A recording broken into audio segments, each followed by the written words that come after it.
Hi, everybody. Fantastic job, Ben. I love how you went back and forth between the GR and your PowerPoint.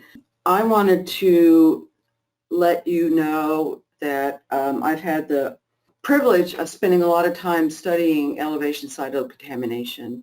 And I agree with you that that is likely what you were seeing as that artifact.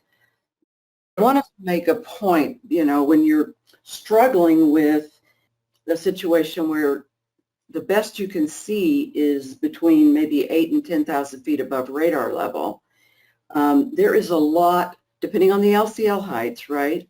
There is a lot of storm below that lowest beam that you're not sampling. And the side lobes wrap all the way around the main lobe. So you are getting contribution from side lobes below the beam from data that you cannot see, which can sometimes make it difficult. In your case, you were able to say, okay, I see this velocity value a couple of tilts above and it strengthens, and so it's likely contributing to what I'm seeing at the lowest tilt.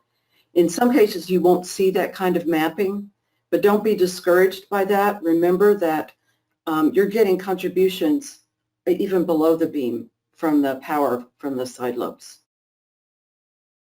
So your spectrum width in that area of velocity was pretty high. Yeah, that gives you some confidence that you've got perhaps a bimodal signal. In other words, you're getting power back from both main lobe and side lobe within that. And your velocity value, look how blobby it looks. It doesn't have the kind of structure that you expect from a quote normal couplet, although you do have a bit of a bullseye in the middle there. But that spectrum width can add to your confidence that this is elevation sidelobe contamination.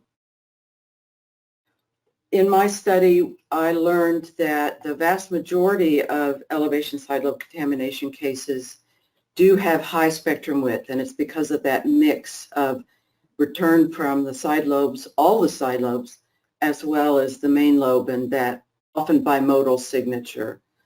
On the other hand, there are rare situations where spectrum width can be low in side lobe contamination.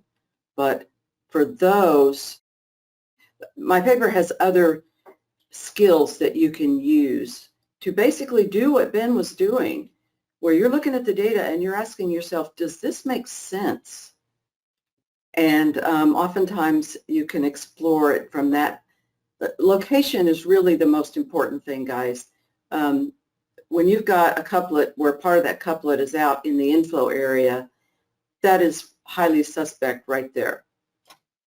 And you're looking so high here, Ben, that some of these tools get really hard.